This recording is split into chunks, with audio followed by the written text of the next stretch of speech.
The Presidencies of the United States is a proud member of the Evergreen Podcast Network. If you do not receive the New York Mercantile Advertiser, the enclosed will give you the Russian account of the catastrophe of the French army. It is doubtless much exaggerated, but there is no doubt that the losses are beyond example. Whether they can be replaced so as to prevent the defection of allies and to present another formidable countenance to the North is uncertain. It does not appear that anything like despondence is felt at Paris. And so many interests on the continent have become associated with the ascendancy of Napoleon, that it will not be surprising if with the terrors of his name he should surmount his difficulties. James Madison to Thomas Jefferson, March 10th, 1813.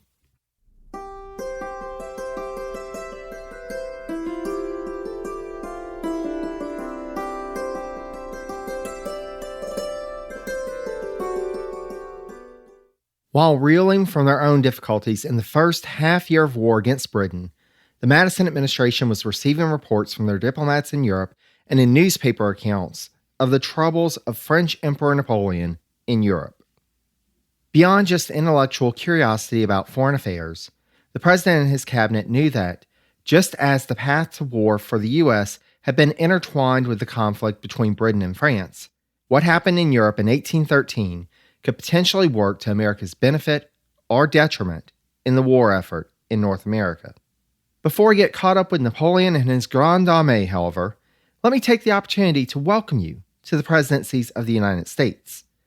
I'm your host, Jerry Landry. Special thanks to Alex for providing the opening quote for this episode. In addition to being my better half and the person who inspired me to get into podcasting to begin with, Alex is the co-host of our new special series, The Vice Presidencies of the United States. As in the Seat at the Table series, in Vice Presidencies, we'll examine the life, career, and legacy of each of the 49 individuals who have served as the Vice President of the United States to date. At the end, we'll evaluate them and determine who truly has what it takes to preside from the Senate rostrum. A new episode of that series will be coming out soon, so be sure to check it out. In the meantime, we'll return to the narrative of the Madison Presidency series after this brief message. Gentlemen, we all know first impressions matter. And if you're not taking care of your skin, that's going to be the first thing someone notices and instantly either thinks you're older than you really are, or that you just don't care about your appearance. Show them you do, and make a great first impression with Caldera Lab. I know that for me, time is of the essence, and that's why I've enjoyed the experience with using Caldera Lab's products, because taking just a minute or so in the morning and the evening, I've seen improvements in my skincare. You're going to brush your teeth today, so with just an extra minute in that already existing routine, you can quickly and easily take steps to leave your face refreshed. Caldera Lab creates high-performance men's skincare products, and the regimen leads off their product lineup, a twice-a-day routine to transform your skin. The regimen includes 3 products: the Clean Slate, the Base Layer, and the Good. The Clean Slate starts and ends your day. This face wash leaves all skin types refreshed. The Base Layer is your daily moisturizer to hydrate your skin and jumpstart your day full of confidence. The Good is your go-to multifunctional serum at night that helps your skin look tighter and smoother, as well as helps reduce the visibility of wrinkles and fine lines. Every drop of this serum is packed with 3.4 million antioxidant units protecting your skin. And the Caldera Lab Icon Eye Serum. It addresses the 3 most common skin concerns around the eye: fine lines, dark circles, and puffiness. Caldera Lab is the leader in men's skincare, made only with top-tier ingredients, and clinical trials have found 94% of men's skin showed an overall younger-looking appearance after using Caldera Lab for a few weeks. 1 minute, morning and night, is all it takes to reduce your wrinkles, fine lines, and signs of aging. And just for our audience, we have an exclusive offer. This is their best offer available anywhere. Use code PRESIDENCIES at calderalab.com and get 20% off right now. Again, get 20% off with code PRESIDENCIES at calderalab.com and make unforgettable first impressions that lead to the charming words, "You look younger." Thank you so much, and back to our program. Napoleon's private secretary wrote of the French army's entry into Moscow as follows, quote, "We hope to find rest at last, especially bountiful supplies of food and provisions." It was truly a curious and imposing sight, the sudden appearance of this vast city, more Asiatic than European in appearance. The city suddenly appearing out of a naked, deserted plain, with its 1,200 steeples, towers, clocks, and sky-blue cupolas strewn with golden stars and linked by golden chains. We had paid dearly for this conquest, but Napoleon found reassurance in the hope that its seizure would result in the dictation of a solid peace. The King of Naples, who was the first to enter the city, remarked anxiously to Napoleon, however, that the city appeared uninhabited and that no military or civil delegation, no nobleman, or even a priest had come forth. French Emperor Napoleon Bonaparte entered the Kremlin at noon on September 15, 1812. He noted that, quote, "Nothing had been disturbed, all the clocks still striking every quarter of an hour, chiming as if their Russian masters were still there." The emperor opted to move into the private apartments of Russian Tsar Alexander and settled in to figure out his next move. Events, however, would move out of his control as the first report of fires in the city came in at 8 p.m. that evening. Initially, there was little attention paid to this by the French military command, and the emperor himself went to bed early.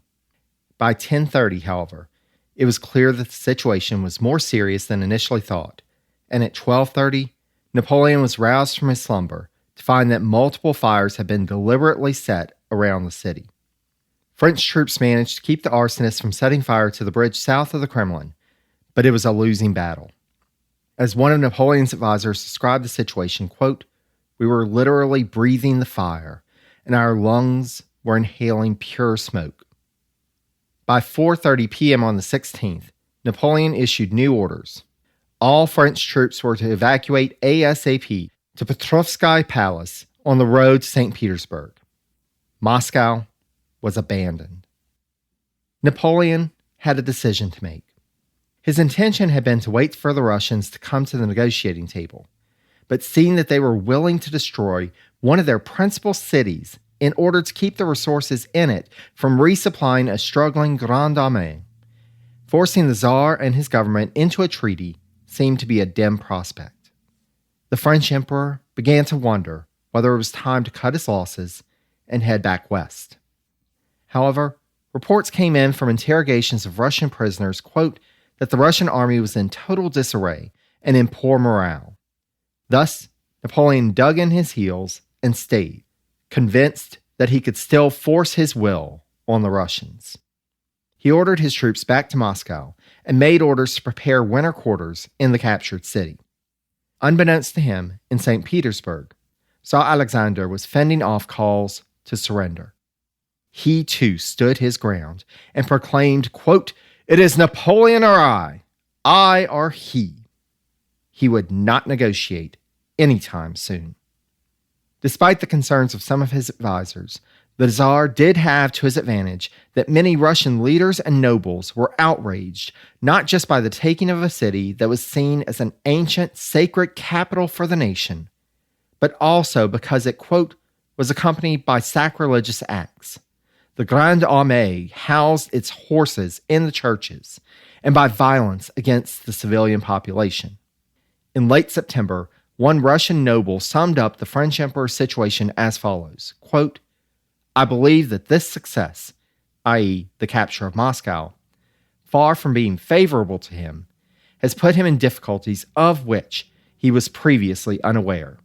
Here, he is terribly disappointed." Meanwhile, Napoleon received reports of Allied advances against French forces in the Iberian Peninsula, and the Russian army began a counteroffensive, taking the city of Desna, which is 15 miles south of Moscow, on September 21st.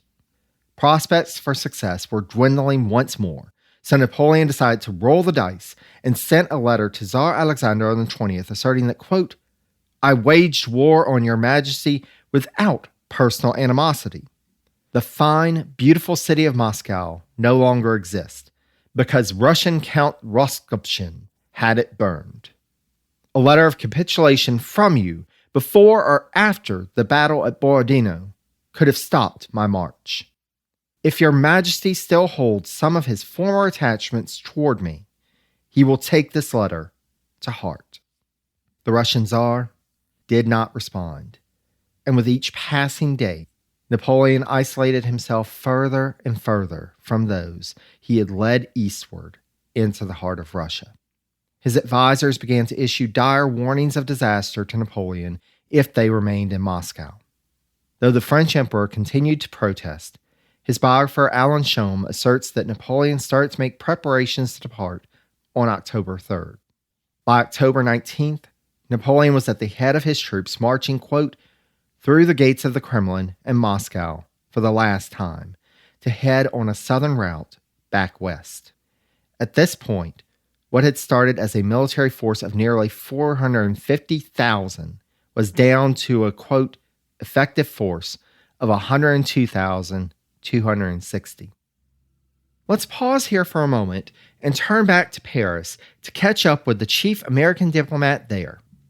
When last we left U.S. Minister to France Joel Barlow in episode 4.22, he was making preparations to support American efforts and citizens from his posting in Paris. Barlow had received permission to issue letters of marque to American captains so that they could seize British vessels on that side of the Atlantic, and he did what he could to support the captains' efforts to find sailors for their ships. As the diplomatic officer in charge of the most prominent mission in Europe, Barlow acted as a communications hub between the U.S. and the other missions and consuls on the continent and in the Mediterranean, sharing what information came his way.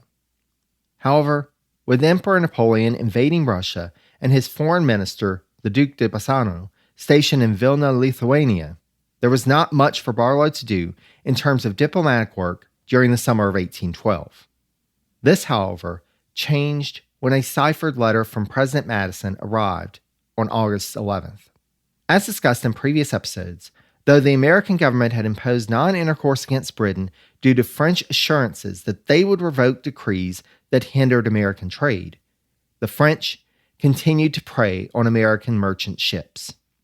Madison informed Barlow that folks stateside were getting fed up with the situation and that, quote, "the full tide of indignation with which the public mind here is boiling will be directed against France, if not obviated by due reparation of her wrongs, and that, quote, war will be called for against France by the nation almost una voce. The general exasperation will coincide with the calculation of not a few that a double war against Britain and France is the shortest road to peace." The American minister quickly sent word of Madison's letters to the French government, and a report was sent to Bassano in Vilna. However, it would take some time to arrive there and for the French foreign minister to reply. 8 days prior to the beginning of the Grande Armée's retreat from Moscow, Bassano wrote to Barlow, inviting him to Vilna to conclude an agreement on the issues between the two nations. Barlow's biographer Peter P. Hill asserts that, quote, "Barlow probably need not have gone to Vilna that fall. He had already mailed off copies of his treaty and claims convention before the invitation arrived, announcing Napoleon's readiness to sign them. And although Bassano appeared to make Napoleon's signature contingent on his appearing at the emperor's winter headquarters, Barlow might have awaited the latter's return to Paris had he been less compulsive. Barlow, however, was not willing to take anything for granted, and thus, on October 27th, he and his nephew, who was serving as the legation secretary, set out from Paris via carriage, bound east. The journey would not be an easy one, for as noted by Barlow biographer Richard Buell, quote, "Vilna was 1,400 miles away. There were no good roads east of Berlin, and the further he traveled, the more likely he was to encounter severe winter weather. Though, of course, there were always doubts that the French would actually do what they said, as time and again they had pulled a fast one on American diplomats to avoid actually conceding anything. Barlow was driven to conclude a treaty with the French government and felt that a refusal of Bassano's invitation would, as he wrote to Secretary of State James Monroe, quote, give offense, or at least risk a postponement of a negotiation which I have reason to believe is now in a fair way to a speedy and advantageous close. They made their way through Frankfurt, Weimar, Leipzig, and Berlin without much of an issue. But east of Berlin, the real troubles started. Again from Buell, quote, 8 days of uninterrupted rain turned the roads of what is now western Poland into a sea of mud. It was impossible to proceed at night or to get out of the carriage when going up or down a steep hill without muddying the sheepskin blanket on the floor that kept them warm. Growing closer to the conflict in the east, they found city gates closed to them and had to make do in the countryside. Finally, though, on November 18th, they arrived in Vilna. On their approach to the city, quote, they passed at least 600 open wagons loaded with wounded and sick men traveling westward. Some of the wagons lacked hay for their occupants to lie on because it was being fed to the horses, who died as fast as the exposed men did. Communications between Napoleon and the French officials in Vilna had been cut off by the Russians, but Barlow made note of the rumors that he was hearing of the disastrous state of the retreating Grande Armée. On the evening of October 18th, on the eve of Napoleon's retreat from Moscow, Russian forces launched a strike against 25,000 troops led by Marshal Joachim Murat, inflicting heavy losses. 5 days out since the retreat began, the Russians engaged the Emperor's forces at the small town of Maloyaroslavets in a major battle that saw control of the town go back and forth 8 times, and Napoleon nearly captured by the enemy. Though the Russians suffered heavier losses, with 6,000 casualties from this one battle alone, including 7 generals, and with no reinforcements to be had, the Grande Armée crumbled. The Russians continued to harass the forces of the French Emperor in their retreat, and some of Napoleon's most trusted military commanders suffered near misses in facing complete disaster. Meanwhile, the snow began to fall, and news of French military defeats in Spain continued to come in. Again from Schoen, quote, Napoleon finally reached Smolensk on November 9th, even his imperial guard refusing to obey orders, going amok, killing, destroying, raping, and looting warehouses and homes as the temperature continued to drop. The retreat continued on, and though the Russian army surrounded them as they attempted to cross the Berezina River in late November, what remained of the French Emperor's Grande Armée managed to retreat across the river after 3 difficult days. By the end of the month, Napoleon's force was down to around 40,000 men. On December 5th, word of the desperate crossing of the Berezina and the fact that the Grande Armée was in full retreat arrived in Vilna, and, as described by Buell, quote, a mass exodus ensued. Roads clogged with carts carrying sick and wounded soldiers hindered the flight of the diplomatic corps, and the area between Vilna and Kovno turned into a charnel house, with dead horses and men strewn about the countryside. Some perished from starvation and cold. Others were cut down by flying columns of Cossacks. Barlow fared better than many because he had a French carriage that was lighter and better constructed than most. After 8 days, Barlow and his legation secretary arrived in Warsaw, then traveled on to the Niemen River, where Napoleon and his force managed to pass them on the night of December 8th. By this point, it was clear that the 1,400-mile journey to Vilna had been pointless, and Barlow wrote a poem entitled Advice to the Raven of Russia about the, quote, human carnage, that delicious fare that lured you hither, following still your friend, the great Napoleon, to the world's bleak end. While on his slaughtered troops your tribes are fed, you cleanse his camp and carry off his dead. As speculated by Buell, quote, Barlow may have sensed, as he was completing his poem, that he would soon join the carrion on which ravens fed. On December 19th, Joel Barlow, began to suffer from respiratory issues, but they pressed forward with their journey west. By the time they reached the town of Zarnowiec the next day, however, his condition was so bad that it was clear he could go no further. Barlow was diagnosed with pneumonia, and by the 25th, he was in a coma. The next day, December 26, 1812, U.S. Minister to France Joel Barlow passed away at the age of 58. Barlow's nephew wanted to transport his body to Königsberg to arrange for it to be brought back to the U.S. on a ship, but he was finally persuaded to inter his uncle in the parish churchyard at Zarnowiec. Barlow's remains are still there as of 2023. Hill summarized Barlow's time as U.S. Minister to France as follows, quote, "The personal charm that lent force to his powers to persuade clearly counted for less, however, during his mission to France. Napoleon's top advisors, though they appreciated his engaging personality, gave him little reason to believe he could persuade them to sign a commercial treaty or even accord better treatment to American ships and cargoes. On the big issues, Barlow was often his worst enemy. As an exemplar of goodwill, he had few equals, but as an advocate of various causes, he too often revealed a self-defeating tendency to overreach, to ask too much, and thereby weaken the fabric of his argument. In terms of the impact of Barlow's untimely demise on the Madison administration, at a crucial time in European affairs, there was now, at this point, no U.S. minister at the two key European capitals from an American foreign policy standpoint, London and Paris. There was, however, still a seasoned diplomat in the city of St. Petersburg, our old friend, John Quincy Adams. Adams had watched the drama of the Grande Armée's invasion of Russia play out from St. Petersburg.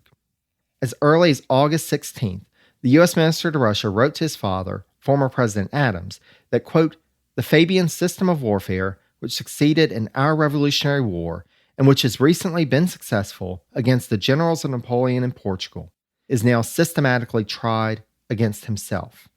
It probably was never brought to a severer test, but the modern Alexander may, after all, be destined, like his predecessor, to be arrested in his career of domination by the Scythians." As described in episode 4.9, U.S. Minister Adams had grown close to Tsar Alexander and held him in high esteem. He would go on to describe the Tsar as, quote, "the Titus of the age, the delight of humankind." It didn't take long for Adams to take from the events that he was witnessing firsthand the following conclusion written in a letter in late November 1812. Quote, "The great events daily occurring in the country whence I now write you are strong and continual additional warnings to us not to involve ourselves in the inexorable labyrinth of European politics and revolutions." Adams could only watch with trepidation from afar as news of his own nation's war with Britain came. In his discussions with Russian Foreign Minister Count Nikolai Petrovich Rumyantsev, Adams took great liberties to share with Rumyantsev that, quote, "I lament the war, and I should rejoice to see friendship and harmony taking place between America and England, rather than discord and hostility." As Tsar Alexander was concerned that a war with the U.S. would divert Britain's attentions from the French, and thus enable Napoleon to divert more resources against Russia, and was eager to continue to cultivate his nation's budding relationship with the United States, Rumyantsev was authorized in September 1812 to offer for the Tsar to mediate between the Americans and the British to come to a peaceful resolution to end their conflict. Adams promptly sent the offer back to his government in Washington, but it would take some time for an answer to arrive. Thus, we'll leave Mr. Adams here for now, but don't worry, dear listener, it won't be nearly as long before we catch back up with him again, as, spoiler alert, he's about to be quite busy. In the meantime, we need to return back to France to address one more matter, because while Napoleon was off marching through and then retreating from Russia, there were plans being put into motion back home to bring an end to his rule. General Claude François Desmalets was described as, quote, one of those men produced by revolutions, but who, lacking the qualities necessary to succeed, finds himself stymied and then succeeded by those more talented than he. His rise in the French revolutionary armies had been halted by Napoleon's ascension to the title of emperor, a move which Mallet had objected. And then, after a dispute with the French military governor of Rome, Mallet found himself dismissed and whiling away his days in Paris. He soon found that he was not alone in this bitter state of limbo, as he soon began to associate with, quote, other prematurely retired and equally disgruntled army officers who made no secret of their own loathing of Bonaparte. It wouldn't be long before they began to plot their common enemy's downfall. As early as 1807, the French state police learned of the plotting of Mallet and his friends, and at one point in 1808, an order was issued for Mallet's arrest. He was promptly rounded up and incarcerated at the La Force prison. Even from prison, Mallet continued to plot, and it wasn't long before word of his new plot got back to the police and was quickly quashed. A few years passed, and finally, the head of the state police decided that Mallet no longer posed an immediate threat and ordered him transferred to, quote, a small mental institution. The fire of rebellion, however, still lived strong in Mallet's heart, and soon he was pulling together new conspirators and a new plan. In the dark of night on October 22, 1812, the plan went into effect as Mallet and a conspirator made a break for it. From the very beginning, Mallet's plans had revolved around the idea of forging government documents to attest to Napoleon's death on the battlefield, quote, and the equally fictitious resolution by the Senate to create a new government, ousting and arresting members of Napoleon's cabinet and high command. In this instance, their target was the Popincourt barracks, immediately behind the institution that Mallet had been held in. Mallet posed as a fictional General Lamotte and took charge of the 10th National Guard Regiment the morning of the 23rd, which he then used to free some of his fellow conspirator ex-generals, who he then empowered with armed forces to go and start arresting government officials. Mallet himself went to arrest the military governor of Paris, but that's where things started to go wrong. The military governor demanded to read the orders that Mallet held himself, and, quote, Mallet whipped out a pistol and shot the general in the face in front of his wife. Mallet then went to the headquarters of the military governor's second-in-command with forged orders that Mallet was the military governor's replacement. The second-in-command immediately realized that something was wrong and was able to consult with another general who recognized Mallet as he himself had escorted Mallet from La Force to the institution a few months prior. The two confronted Mallet, and the conspirator was soon in custody. As noted by Napoleon biographer Alan Shulman, quote, of 84 persons arrested in the subsequent investigation and officially accused, 14 were found guilty of treason and sentenced to death for attempting to overthrow Napoleon. And although most of the senior officers involved had no knowledge that the written orders handed them by Mallet were forgeries and had thus acted in good faith, nonetheless, they were executed by firing squad immediately after the trial, for there was no process of appeal. Though the Mallet plot was put down within a few hours, it would have long-term ramifications, for, once things were secure once more, some senior members of Napoleon's government began to reflect. If, as described by Shulman, quote, one isolated madman had nearly succeeded in overthrowing Napoleon, and yes, even the police minister ultimately concluded that, quote, General Mallet could indeed have been in complete control of much of the government in very little time. What did that say about the state of the empire? It was becoming increasingly apparent that the Peninsular War was a lost cause, and now the emperor and the remnants of the Grande Armée were limping back to France. The empire's finances were on shaky grounds, and shares of the Banque de France would soon begin a steep plunge. When senior leaders start to doubt the system in which they are leading, as we have seen at numerous points in history, their thoughts naturally start to turn to self-preservation. And if Napoleon could not or would not ensure security, it's not like France hasn't had a change of government once or twice within the living history of many. The storming of the Bastille had only been 23 years prior, after all. As you can imagine, we will return to the situation in Europe in future episodes, as that would have major implications on the course of the War of 1812 and the possibilities for a peaceful resolution of it. In our next episode, we'll return to the Western Hemisphere for an episode I'd like to call Hello, Goodbye.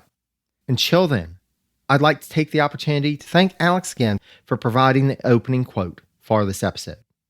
I'd also like to thank Christian of Your Podcast Pal for his audio editing services on this episode.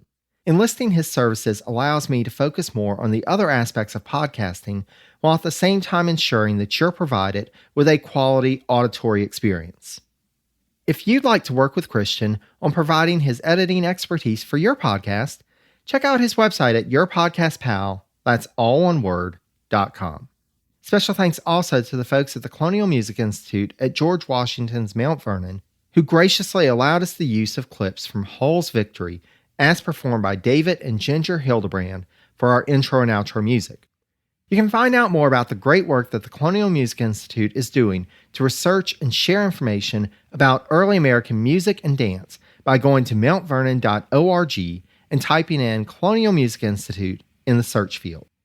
Links to the websites for all of these folks, as well as sources used for this information, past episodes of the podcast, links to more information about all of the U.S. presidents, and much more can be found at the website, which is presidenciespodcast.com.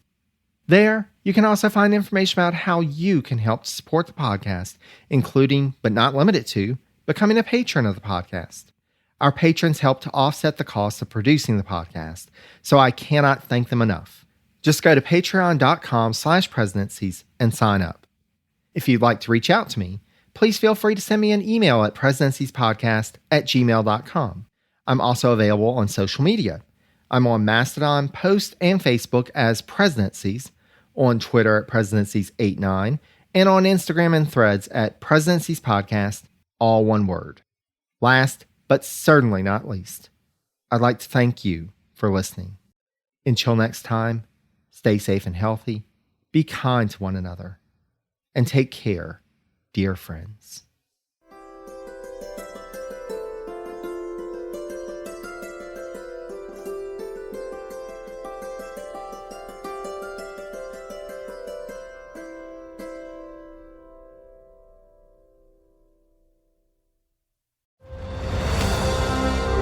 I'm Ken Harbaugh, host of Warriors in Their Own Words, a podcast that presents the unvarnished, unsanitized truth of what we have asked of those who defend this nation. As a country, we need these stories more than ever. Stories from Americans who have borne the battle, including 30-year-old remastered interviews with veterans from World War I recounting their time in the trenches of Europe, and with veterans from World War II, Korea, Vietnam, and from our most recent conflicts in Iraq, Afghanistan, and other battlefields Americans may never have heard of. Hear their stories by listening to Warriors in Their Own Words wherever you find podcasts.